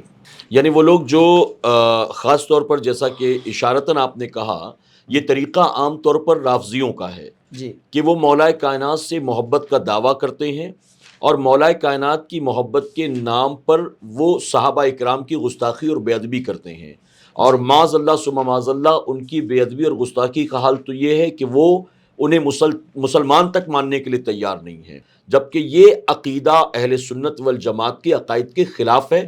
مولا علی سے محبت صحابہ اکرام کی محبت ہے اور صحابہ اکرام سے محبت مولائے کائنات سے محبت ہے. وہ حدیث آپ دیکھیے، حضرت ابو بکر صدیق رضی اللہ تعالیٰ عنہ حضرت علی کو دیکھ کر مسکرا رہے تھے. سبحان اللہ. کہا بھائی کیوں مسکرا رہے ہو؟ جی. کہا میں نے رسول اللہ صلی اللہ علیہ وسلم کو فرماتے ہوئے سنا ہے کہ جنت میں وہی شخص جائے گا جس جی. کو علی جنت میں جانے کی اجازت دے. سبحان اللہ. سبحان اللہ. اب یہ بات سنی ہم. تو حضرت علی نے بھی فرمایا، مجھ سے بھی رسول اللہ نے بیان فرمایا صلی اللہ علیہ وسلم، اور کہا علی جنت میں اسی کو جانے کی اجازت دینا جس کے دل میں ابو بکر کی محبت ہو. سبحان اللہ. سبحان اللہ. آپس میں پیار دیکھیے، سبحان اللہ. ماشاء اللہ. آپس میں محبت دیکھیے، سبحان اللہ. اس طریقے سے آپس میں محبت. جی. حضرت ابو بکر صدیق کہتے ہیں کہ اہل بیت اطہار پر مجھے مال خرچ کرنا یہ مجھے اپنے آل اولاد، اپنے خاندان، اپنے حسب نسب سے زیادہ محبوب ہے کہ میں رسول اللہ کے آل پر خرچ کروں. سبحان اللہ. سبحان اللہ. رسول اللہ کے آل پر خرچ کروں. جب باغ فدق کا معاملہ آیا تھا جی تو حضور صلی اللہ علیہ وسلم کی حدیث بتا کر کے جی. حضرت فاطمۃ الزہرا رضی اللہ تعالی عنہا کو حضرت ابو بکر صدیق نے رخصت کر دیا تھا، جی لیکن اس کے بعد کا کوئی نہیں بتاتا ہے. جی. اس کے بعد حضرت ابو بکر صدیق رضی اللہ تعالیٰ عنہ کچھ دنوں کے بعد آپ گئے جی حضرت فاطمۃ الزہرا رضی اللہ تعالیٰ عنہ کے گھر پر، جی اور جانے کے بعد آپ نے فرمایا کہ میرا سارا مال، جی. میرا سارا مال، میری ساری چیز، ہم. یہ سب کچھ آپ کا ہے. سبحان اللہ. سبحان اللہ. آپ کو اس میں سے جو چاہیے، جتنا چاہیے، جیسا چاہیے آپ لے لیں. سبحان اللہ. سبحان اللہ. یعنی وہ باغ فدق کا جو معاملہ تھا سیدنا صدیق اکبر نے خاتون جنت کو نہیں دیا، صرف لوگوں کو یہی دکھایا جاتا ہے، جی، لیکن صدیق اکبر نے اپنا سب کچھ پیش کر دیا. اور نہیں دیا کا سوال ہوتا ہی نہیں کیونکہ جی. وہ چیز تو آپ کی تھی ہی نہیں. جی جی. ہاں وہ تو امت کا مال تھا. ہاں. اور میرے آقا علیہ السلام نے فرمایا کہ ہم ترکہ چھوڑتے نہیں ہیں. جی. میرے آقا کی حدیث بخاری ہے ہاں. کہ ہم ترکہ چھوڑتے نہیں ہیں. جی. وہ تو سب فقراء، غربا، مساکین کے لیے، سب کے لیے ہوا کرتا ہے. یہ تو تمام انبیاء کا یہی ہے. سب کے لیے یہی ہے. جی. ہاں. اور انبیاء کرام وراثت بناتے ہیں، ہاں. لیکن وہ ورث العلم، بے شک. سبحان اللہ. علم کا وارث بناتے ہیں. سبحان اللہ. ہم. بات سمجھ میں آپ کو؟ بے شک. وراثت ترکے والا نہیں ہوتا ہے. جی جی. یہی وجہ ہے کہ یہی چیز حضرت ابو بکر صدیق کے بعد حضرت عمر فاروق کے دور میں بھی نہیں دی گئی، جی حضرت عثمان غنی کے دور میں بھی نہیں ہوا. جی. مولا علی کے خود دور میں بھی نہیں ہوا. سبحان اللہ سبحان اللہ. بات آپ سمجھ رہے ہیں؟ جی. کیونکہ وہ امت کی چیز ہے، امت کے حوالے ہیں. ہاں. رسول اللہ صلی اللہ علیہ وسلم جس کو جتنا دیا کرتے تھے اتنا پیش کیا جاتا تھا. سبحان اللہ. حضرت علی سے پوچھا گیا کہ قرآن میں آپ کا کہاں تذکرہ ہے؟ جی. تو آپ فرماتے ہیں جہاں جہاں یا ایھا الذین آمنوا آیا ہے وہاں وہاں میرا تذکرہ ہے. سبحان اللہ سبحان اللہ. امام احمد بن حنبل نے فرمایا کہ سب سے زیادہ فضیلت اگر کسی کے بارے میں وارد ہوئی ہے تو وہ مولا علی شیر خدا رضی اللہ تعالیٰ عنہ ہے. سبحان اللہ. بے شک. حضرت علی رضی اللہ تعالیٰ عنہ کے کا معاملہ یہاں تک تھا کہ جب صحابہ کرام ہجرت کر کے مدینہ طیبہ گئے، جی. حضور نے سب کو سب کا بھائی بنا دیا، سب کو سب کا بھائی، عقد مواخات جس کو کہتے ہیں. جی. حضرت علی کو چھوڑ دیا. جی. آپ کا چہرہ اتر گیا تو حضرت علی عرض کرتے یا رسول اللہ آپ نے تو سب کو سب کا بھائی بنا دیا اور میرا کیا ہوگا؟ جی.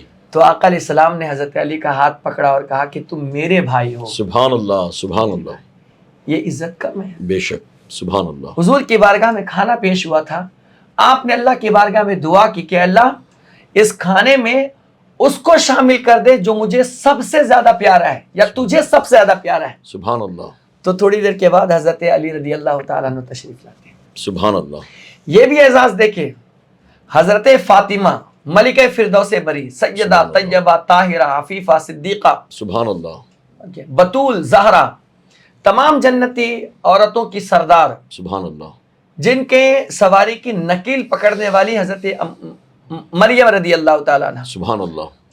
ایسی مقدس بیٹی شہزادی جی. جسے اپنے جگر کا ٹکڑا میرے آقا نے کہا. جب وہ آتی تھی تو حضور علیہ السلام استقبال کے لیے کھڑے ہو جاتے تھے، اپنی جگہ پر بٹھاتے تھے، سبحان اللہ. پیشانی کو ہاتھ کو بوسہ دیتے تھے، سبحان استقبال کرتے اور کہتے تھے کہ سب مجھے کہتے ہیں کہ میرے ماں باپ تجھ پر قربان ہو، لیکن فاطمہ میں کہتا ہوں کہ میرے ماں باپ تجھ پر قربان ہو. سبحان اللہ سبحان اللہ. سبحان یہ حضرت فاطمہ کی شان. سبحان اللہ. ایسی مقدس شہزادی کا نکاح اللہ کے رسول صلی اللہ علیہ وسلم نے حضرت علی رضی اللہ تعالیٰ عنہ سے فرمایا. سبحان اللہ. جبکہ سبحان اللہ. رشتہ مانگنے اور بھی صحابہ گئے تھے، حضرت جی. ابو بکر بھی، حضرت عمر بھی، جی. لیکن اللہ کی طرف سے یہ انتخاب تھا. سبحان اس اللہ. جوڑے کو اللہ نے اوپر ہی جو ہے نا اس نکاح کو طے فرما دیا تھا. سبحان اللہ. سبحان اور پھر حضور علیہ الصلوۃ والسلام نے کچھ پانی کے قطرات لیے اور دونوں کے سینے پر پھینکے اور پھر دعا کی سبحان کہ اللہ. اللہ ان کے آل میں برکت عطا فرما. سبحان اللہ. میرے آقا صلی اللہ علیہ وسلم اتنی محبت کرتے تھے کہ جب آیت مودت نازل ہوئی تھی تو اس وقت حضور علیہ السلام جب نماز کے لیے جاتے تھے تو ان کے گھر کے پاس چلے جاتے تھے سبحان اللہ. اور اعلان کرتے ہوئے جاتے تھے. سبحان اللہ. ناپاکی کے حالت میں مسجد میں کسی کو آنا الاؤڈ نہیں ہے. جی.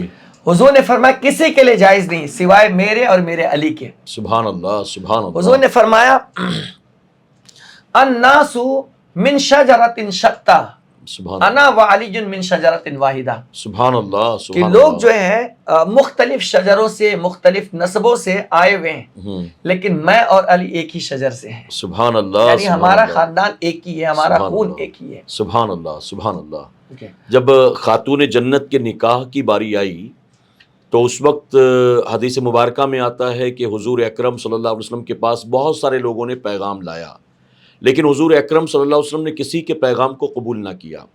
اور مولا کائنات جب رشتہ لے کر آئے تو حضور اکرم صلی اللہ علیہ وسلم نے اپنی بیٹی کے ساتھ مشورہ کر کے اسے قبول فرما لیا. جبکہ مولا کائنات کے پاس اس وقت نہ ذاتی مکان تھا، نہ مہر کا کوئی انتظام تھا، نہ ولیمہ وہ کر سکتے تھے. یعنی اس وقت ان کی کنڈیشن ایسی تھی. اور مالداروں کے رشتے آئے، بادشاہ زادوں کے رشتے آئے، میرے نبی نے قبول نہیں کیا. اور مولا کائنات جن کے پاس بظاہر کچھ بھی نہیں تھا، ان کا رشتہ میرے نبی نے اپنی بیٹی کے لیے قبول فرمایا. قبول فرما لیا. تو آپ نے یہ بتا دیا کہ جو حضور کا فرمان ہے کہ جب کوئی رشتہ آئے تو سب سے پہلے دینداری دیکھو. تو حضور اکرم صلی اللہ علیہ وسلم نے اپنی چہیتی بیٹی خاتون جنت کا نکاح مولا کائنات سے کرا کے بتا دیا کہ میں نے بھی اپنی بیٹی کے لیے ایک دیندار کا رشتہ پسند کیا ہے، اور میں نے اس رشتے کو اس لیے پسند کیا ہے کہ میری بیٹی کے لیے اللہ نے بھی علی کو پسند کیا ہے. یہاں پر ایک بات معلوم ہوئی کہ اپنی بیٹیوں کے لیے ہم رشتہ ڈھونڈتے ہیں، اپنی بھتیجی کے لیے، بہن کے لیے، بھانجی کے لیے، لیکن خاتون جنت کا مقام اتنا بلند ہے کہ ان کی خاطر اللہ نے رشتہ پسند فرمایا، رسول اللہ نے رشتہ پسند فرمایا. تو اپنے محبوب کی بیٹی کے لیے اللہ نے جس کو پسند کیا ہوگا اس سے بہتر کون ہو سکتا ہے.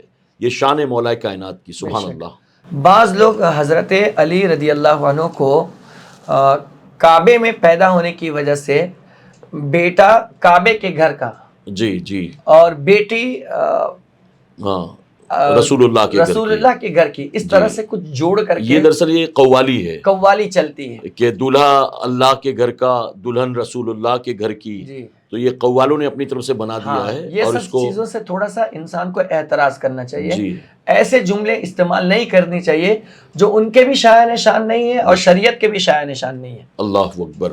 جی ان چیزوں سے انسان کو بچنا چاہیے. تو حضور اکرم صلی اللہ علیہ وسلم نے خود مولا کائنات کے تعلق سے یہ فرمایا ہے نا کہ علی تمہاری مثال عیسیٰ علیہ السلام کی طرح ہے.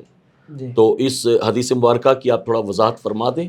ہاں، یہ بھی میں ذرا سا اس کی وضاحت کر دوں کہ حضرت علی رضی اللہ عنہ کی اتنی فضیلت ہے تو حضور نے ساتھ ساتھ یہ بھی بیان فرمایا ہے، مسند امام احمد بن حنبل کی حدیث ہے کہ آنے والے دنوں میں بعض لوگ ایسے ہوں گے جو آپ سے اتنی محبت کریں گے، اتنی محبت کریں گے کہ محبت میں غلو کر کے خدا کے درجے تک بڑھا دیں گے. اللہ اکبر. اللہ اکبر. اور بعض لوگ آپ کے رتبے کو اتنا گھٹائیں گے جو آپ کی شان ہے اس سے بھی کم کر دیں گے، یعنی کافر تک کہہ جائیں گے. معاذ اللہ. اور یہ دونوں چیزیں آج ہم کو دیکھنے کو مل رہی ہے. جی جی.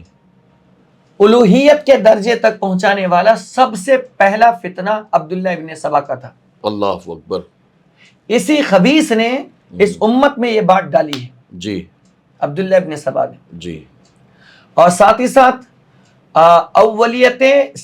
اولیت علی کا جو بھی معاملہ اٹھایا ہے نا، یہ سب سے پہلا کارنامہ انجام دینے والا عبداللہ ابن سبائی نے تھا. اللہ اکبر. جو کہ منافق تھا. جو منافق تھا. جی. یہودی تھا. یہودی تھا. اور منافق کا روپ اپنایا ہوا تھا جی. اصل میں یہودی. اچھا. حضرت ابو مولا علی خود شیر خدا رضی اللہ تعالیٰ عنہ نے اس پر لعنت برسائی تھی. اللہ اکبر. خود حضرت علی نے. تو ان کو ناظرین میں سے جو لوگ غلط نظریہ رکھتے ہیں ان کو سوچنا چاہیے، جن کا تم عقیدہ اپنا رہے ہو اس پر تو خود مولا علی کی لعنت موجود ہے. بے شک. تو کہیں آپ پر بھی لعنت نہ پڑ جائے. اللہ اکبر. اس لیے اپنے آپ کو بچاؤ اور وہی عقیدہ رکھو جو اہل سنت کا. اہل سنت میں نہ افراط ہے نہ تفریط ہے. سبحان اللہ. بے شک. نہ غلو ہے. ہر چیز کا ایک سیما ہے. آپ جب درمیانی راہ میں چلو گے نا ہمیشہ سیو رہو گے. بے شک. ہمیشہ. اور اہل سنت کا عقیدہ ہی یہی ہے کہ حضرت علی کو نہ خدا تک بڑھایا جائے نہ ان کی شان گھٹائی جائے. بے شک. اللہ نے جو رتبہ ان کو دیا ہے ہمیں اس پر ایمان رکھا جائے. بے شک. سبحان اللہ. ایک شان میرے آقا نے یہ بھی فرمائی غدیر خم کے موقع پر، جی. من کنت مولاہ فہذا علی مولا. سبحان اللہ. کہ جس کا میں مولا ہوں علی بھی اس کے مولا ہے. سبحان اللہ. سبحان اللہ. جس کا میں مولا ہوں علی بھی اس کے مولا ہے. جی. لفظ مولا کے بہت سارے معنی آتے ہیں، لیکن ایک قاعدہ یہ ہے کہ ایک وقت میں اگر ایک لفظ کے چند معنی نکل رہے ہوں جی تو آپ ایک لفظ کا ایک ہی معنی لے سکتے ہو. جی. سمجھ گئے؟ ہاں. چند معنی نہیں لے سکتے ہو. اچھا. یہاں پر مولا کا معنی جو لیا گیا ہے جی. وہ رسول مددگار کے معنی میں لیا گیا ہے، جی. نہ کہ خلیفہ کے معنی میں. اچھا. سمجھ گئے؟ اگر خلیفہ کے معنی میں لیا گیا ہوتا تو سب سے پہلی چیز لفظ مولا اللہ کے لیے بھی استعمال ہوا. بے شک. اس حدیث میں کیونکہ اللہ نے فرمایا ان اللہ مولایا. بے شک. ومولا کل المؤمنین. بے شک. ومن کنت مولاہ فہذا علی مولا، اور کما قال النبی صلی اللہ علیہ وسلم کہ بے شک اللہ میرا مولا ہے. بے شک. اور میں ہر مومن کا مولا ہوں. سبحان اللہ. اور میں جس کا مولا ہوں علی اس کے مولا ہے. سبحان اللہ. سبحان اللہ. تو یہاں مولا سے مراد مددگار ہے کہ اللہ میرا مددگار ہے. ہاں. میں تمام مومنوں کا مددگار ہوں اور میں جس کا مددگار ہوں علی بھی اس کے مددگار ہے. سبحان اللہ. سبحان اللہ. بات آپ کو سمجھ میں آئی؟ جی. اب اگر کوئی شخص خلیفے کے معنی میں لیتا ہے ہاں. تو آپ ایک معنی کو اگر دوسرے معنی، اولاً تو لفظ مولا کا معنی خلیفہ ہوتا ہی نہیں. جی. بے شک. سمجھ گئے؟ آپ خلیفہ کا معنی اگر آپ لے رہے ہو تو اس کا مطلب کیا حضور صلی اللہ علیہ وسلم بھی کسی کے خلیفہ ہیں؟ معاذ اللہ. حضرت علی کے لیے آپ نے خلافت کے معنی میں لفظ مولا کو ڈال دیا. جی. حضور صلی اللہ علیہ وسلم کے لیے لفظ مولا کو کس کے معنی میں ڈالو گے؟ اللہ اکبر. پھر اللہ کے لیے لفظ مولا کو کس کے معنی میں ڈالو گے؟ اللہ اکبر. اور کیا یہ ایسا قاعدہ ہے کہ ایک لفظ کو اگر تین ذات کے لیے آئے تو آپ کو تین ڈیفرنٹ معنی میں آپ شامل کرو گے؟ اگر کوئی ایسا قاعدہ ہے تو مجھے بتائیں. ایسا کہیں نہیں ہے. جی. بے شک. ٹھیک. اللہ کے رسول صلی اللہ علیہ وسلم کی بہت پیاری حدیث ہے. یہ بخاری میں بابو مرض نبی صلی اللہ علیہ وسلم کے اندر یہ حدیث موجود ہے. دوسری مقام پر کتاب بخاری کے اندر کتاب الاستئذان باب المعانقہ کے اندر یہ حدیث ہے. صرف ترجمہ پیش کرتا ہوں، سماعت کیجیے. حضرت عبداللہ ابن عباس فرماتے ہیں کہ حضرت علی رسول کریم صلی اللہ علیہ وسلم کے مرض وصال میں حضور کے پاس سے باہر نکلے. بے شک. ٹھیک، اندر تھے، باہر نکلے. تو لوگوں نے پوچھا حضور کیسے ہیں؟ تو مولا علی نے فرمایا بحمد اللہ، اچھے ہیں حضور صلی اللہ علیہ وسلم. سبحان اللہ. حضرت عباس نے حضرت علی کا ہاتھ پکڑا اور فرمایا تم 3 دن بعد غیروں کے تابع ہو جاؤ گے. یعنی حضور علیہ السلام کا وصال 3 دن کے بعد ہو جائے گا. بخدا میں دیکھ رہا ہوں کہ رسول کریم صلی اللہ علیہ وسلم اس بیماری میں وصال فرمائیں گے. بے شک میں خاندان عبد المطلب کے چہرے پہچان لیتا ہوں کہ موت کے وقت کیسے ہوتے ہیں. اللہ، یعنی وہ آثار مجھے دیکھ رہے ہیں کہ اب حضور ہم میں زیادہ دن رہنے والے نہیں ہیں. اور حضور کے چچا تھے نا حضرت عباس، جی. تو وہ حالات تو جانتے تھے. میں دیکھ رہا ہوں. تم ہمیں نبی کریم کے پاس لے چلو تاکہ حضور سے پوچھیں جی. کہ امر خلافت کس کے پاس ہوگا. جی. یعنی یہ خلافت کی ڈوری کس کو دی جائے گی. اگر آپ نے ہمارے متعلق فرمایا، جی. حضرت عباس کہتے ہیں اگر آپ نے ہمارے متعلق فرمایا تو ہمیں معلوم ہو جائے گا، اور اگر آپ نے کسی اور کے متعلق فرمایا تو بھی وہ ہمیں معلوم ہو جائے گا بے شک. کہ حضور نے کس کے بارے میں فیصلہ فرما دیا. اب حضرت علی رضی اللہ عنہ کا تاریخی جملہ سنیے آپ. اس جملے سے یہ بخاری کی حدیث صحیح اعلیٰ درجے کی حدیث. سبحان اللہ. اس سے نیم رافضوں کی سارے جو ہے قلعہ کما ہو جائے گا. جی. حضرت علی فرماتے ہیں خدا کی قسم اگر ہم نے رسول اللہ صلی اللہ علیہ وسلم سے اس کا سوال کیا اور حضور نے منع فرما دیا، جی. ہم نے حضور کا سوال کیا اور حضور نے ہمیں منع فرما دیا تو لوگ ہمیں کبھی خلافت نہیں دیں گے. اللہ اکبر. جی. خدا کی قسم ہم رسول اللہ سے اس کا سوال نہیں کریں گے صلی اللہ علیہ وسلم. اس حدیث پر اگر آپ غور کریں، اس حدیث کو جوڑے. جی. وہ حدیث کب کی تھی؟ حج سے واپسی پر تھی. جی. غدیر خم کے موقع پر. جی. اگر اس سے خلافت کا معاملہ ہوتا تو پھر حضرت علی جو باب مدینۃ العلم ہے ان کو یہ بات نہیں سمجھ میں آئی تھی بے شک کہ یہاں مولا سے مراد مجھے خلیفہ بنایا جا رہا ہے. ہاں سبحان اللہ. اور حضرت عباس کو بھی یہ بات سمجھ میں آ جانی چاہیے. حضرت عباس کو بھی بات سمجھ میں آنی چاہیے. حضرت عباس جب مولا کائنات کا چہرہ دیکھ کر یہ بتاتے ہیں کہ 3 دن کے بعد میں حضور پردہ فرمانے والے ہیں. تیسری بات دیکھیے، جتنے صحابہ تھے ان میں سے کسی کو یہ بات نہیں معلوم تھی. جی. حضور علیہ السلام کے مزاج کو پرکھنے والے سب سے زیادہ اگر کوئی تھے حضرت ابوبکر صدیق تھے. بے شک سبحان اللہ. کیا حضرت ابوبکر کو احساس نہیں ہوا؟ یہ کیسے پوسیبل ہے کہ پوری زندگی حضور کے قدموں میں ڈال دی، جی، اور صرف ایک چھوٹی سی 2-2.5 سال کی حکومت کے لیے اللہ اس کے رسول کی مخالفت مول لے؟ یہ کیسے پوسیبل ہے؟ معاذ اللہ. جبکہ حضور نے اعلان کر دیا ہے غدیر خم کے موقع پر کہ یہاں مولا سے مراد خلیفہ ہے، اور اس کے باوجود صحابہ اکرام جو ہے آپس میں مشورہ کر رہے ہیں کہ حضور کے بعد اب خلیفہ کس کو بنایا جائے. تو اب ظاہر ہے کہ یہاں جو حضور نے فرمایا مولا، تو اس سے مراد خلیفہ نہیں تھا. اگر خلیفہ مراد ہوتا تو صحابہ اکرام اس پر بحث ہی نہ کرتے اور غور و فکر ہی نہ کرتے. پھر تو فوراً جو ہے حضور اکرم صلی اللہ علیہ وسلم کے بعد مولا کائنات کی خلافت کا اعلان ہو جاتا. بے شک سبحان اللہ. مدینے والوں کا آپس میں جمع ہونا، مہاجرین کا جمع ہونا، اس پر مشورہ کرنا اور خلافت کا تعین کرنا کس کے حق میں، یہ اس بات کی سب سے بڑی نشانی یہ ہے کہ حضور نے کسی کو خلیفہ وضاحت کے ساتھ نہیں بنایا. بے شک سبحان اللہ سبحان اللہ. اور یہ جملہ حضرت امام مولا علی کا اس بات پر واضح دلیل رکھتا ہے کہ آپ نے کہا کہ اگر ہم نے پوچھا اور ہمیں منع کر دیا گیا تو قیامت تک لوگ ہم کو نہیں دیں گے. سبحان اللہ سبحان اللہ. بے شک. اور دوسری جگہ پر حضرت علی خود فرماتے ہیں کہ اگر رسول اللہ صلی اللہ علیہ وسلم نے خلافت کے حوالے سے مجھے کہا ہوتا تو میں ابو قحافہ کے بیٹے کو ممبر کے ایک زینے پر چڑھنے نہیں دیتا. سبحان اللہ. بے شک. لیکن حضور نے میرے بارے میں ایسا کچھ نہیں کہا. سبحان اللہ سبحان اللہ. جی. اور اس کے علاوہ آپ دیکھیے حضور کے ہوتے ہوئے یہ شرف تنا حضرت ابو بکر صدیق کو حاصل ہے کہ آپ نے رسول اللہ کے مصلی پر چڑھ کر کے جی آپ نے نماز ادا کرائی سبحان ہے. اللہ. ایک اور صحابی ہے غالباً ابو عبیدہ بن جراح ہے جی. یا کوئی دوسرے، انہوں نے بھی کچھ نمازیں پڑھائی ہے. جی لیکن حضور صلی اللہ علیہ وسلم نے خاص طور سے حضرت ابو بکر صدیق رضی اللہ عنہ کے حوالے سے فرمایا بھی تھا.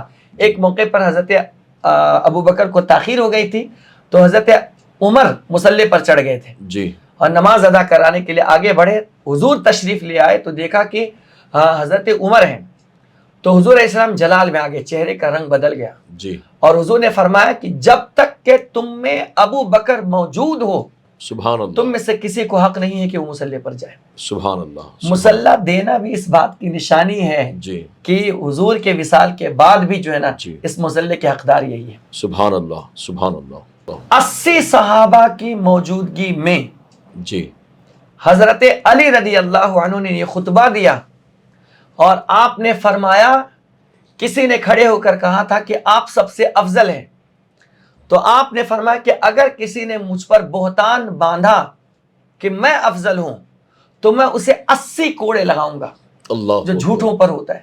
اللہ اکبر. اللہ نے ابو بکر کو سب سے افضل بنایا ہے تو وہ افضل ہے. سبحان اللہ سبحان اللہ. خود آپ کے شہزادے محمد بن حنفیہ، یہ بھی صحیح بخاری کی حدیث، جی جی محمد بن حنفیہ نے پوچھا کہ بابا سب سے افضل کون ہے؟ جی تو مولا علی نے بغیر تأمل کے فرمایا کہ سب سے افضل ابو بکر ہے. کہا پھر سبحان کون ہے؟ اللہ. کہا حضرت عمر ہے. تو کہا کہ میں تیسری مرتبہ پوچھا نہیں کہ کون ہے، سبحان اللہ. میں نے یہ پوچھا کہ آپ کا کیا مرتبہ ہے. اگر میں یہ پوچھتا کہ کون ہے تو حضرت عثمان کا نام، بے شک بے شک. یعنی ان کو بھی معلوم تھا جی کہ تیسرے درجے پر حضرت عثمان ہے. جی. تو حضرت علی رضی اللہ عنہ نے فرمایا کہ میں تو ایک عام بندہ ہوں. عائشہ صدیقہ رضی اللہ تعالیٰ نے ایک مرتبہ سیدنا صدیق اکبر سے کہا کہ بابا جان میں نے اکثر یہ دیکھا ہے آپ جب حضور کی محفل میں ہوتے ہیں تو آپ کے کان تو حضور کے فرامین پر ہوتے ہیں لیکن آپ کی نگاہیں علی کے چہرے پر ہوتی ہیں، تو آپ علی کو اتنا کیوں دیکھتے ہیں؟ تو سیدنا صدیق اکبر نے کہا تھا کہ میں علی کو کیوں نہ دیکھوں، میرے نبی نے فرمایا کہ علی کو دیکھنا بھی عبادت ہے. النظر الی وجہ علی عبادت، سبحان اللہ کہ سبحان علی کے چہرے کی طرف تکنا بھی عبادت ہے. سبحان اللہ. میں آخری بات کر کے گفتگو کر دیتا ہوں. جو صحابہ کرام کا آپس میں معاملات ہوا اس کو کہتے ہیں مشاجرات صحابہ. جی اعلیٰ حضرت نے اس کے بارے میں کیا نظریہ پیش کیا ہے اسے آپ سماعت کر لیجئے اور اسی پر ہم کو قائم بھی رہنا چاہیے. جی بے شک. مجدد دین و ملت اعلیٰ حضرت امام احمد رضا خان فاضل بریلوی فرماتے ہیں حضرت علی مرتضیٰ رضی اللہ تعالی عنہ سے جنہوں نے مشاجرات و منازعات کیے ہیں، ہم اہل سنت ان میں حق مولا علی کی جانب مانتے ہیں. سبحان اللہ. جو اماں عائشہ سے جنگ ہوئی یا حضرت جی. امیر معاویہ سے جنگ ہوئی، ہم حق اس میں کس کو مانتے ہیں؟ مولا علی کو. کائنات کو. ہاں مولا کائنات. حضرت علی اسد اللہ کو ان سب سے اکمل اور اعلیٰ جانتے ہیں. سبحان اللہ سبحان اللہ. چونکہ ان حضرات کے مناقب و فضائل میں احادیث مروی ہے، اس لیے ان کے حق میں زبان طعن و تشریح نہیں کھولتے، انہیں ان کے مراتب پر رکھتے ہیں بے شک. جو ان کے لیے شرع میں ثابت ہے. سبحان دیگر اللہ. صحابہ کرام جو ہے ان کے لیے ان میں سے کسی کو کسی پر ہوائے نفس سے فضیلت نہیں دیتے. سبحان اللہ. ہم کبھی یہ نہیں کہتے کہ مولا علی پر حضرت امیر معاویہ کو فضیلت حاصل ہے اللہ اکبر. یا فلاں کو فلاں، جن کو اللہ نے جو رتبہ دیا ان کو وہ درجہ حاصل ہے. جی ان کے مشاجرات میں خاص طور سے یہ جملہ یاد رکھنے کے، ان کے مشاجرات مطلب بحث و مباحثہ، لڑائی جھگڑے، آپسی اختلافات. آپسی اختلافات، ان کے اختلافات میں دخل اندازی کو حرام جانتے ہیں. اللہ اکبر اللہ اکبر. یہ اعلیٰ حضرت عظیم البرکت کا موقف ہے. موقف ہے اور ہم سب اہل سنت کا یہ موقف ہے سبحان کہ اللہ. ان کے درمیان آپس میں جو کچھ بھی ہوا جی اس میں ڈسکس کرنا بھی حرام ہے. اللہ اکبر. اس لیے میں نے وہ چیز کو آج کھولی نہیں کہ ان کے مشاجرات میں، ان کے بحث و مباحثے میں، اختلافات میں دخل اندازی کو حرام جانتے ہیں. ان کے اختلاف کو امام ابو حنیفہ، امام شافعی جیسا اختلاف سمجھتے تھے. سبحان اس میں اللہ اختلاف پڑھنا بھی اپنے آپ کو اختلاف میں ڈالنا ہے. سبحان اللہ سبحان ٹھیک ہے. اللہ. ٹھیک ہے. ہم اہل سنت کے نزدیک ان میں سے کسی صحابی پر بھی طعن جائز نہیں، چہ جائے کہ ام المومنین حضرت سیدہ عائشہ صدیقہ کی بارگاہ رفیع میں طعن کرے. اللہ اکبر. حضرت عائشہ کی صدیقہ کے بارگاہ میں بعض خبیث بدتینت لوگ یہ کہتے ہیں کہ ان پر کتے بھونکے گئے. معاذ اللہ معاذ اللہ. یہ جھوٹی من گھڑت روایت جو ہے نا پیش کرتے ہیں صرف حضرت علی کی جھوٹی محبت میں ثابت کرنے کے لیے. اللہ اکبر.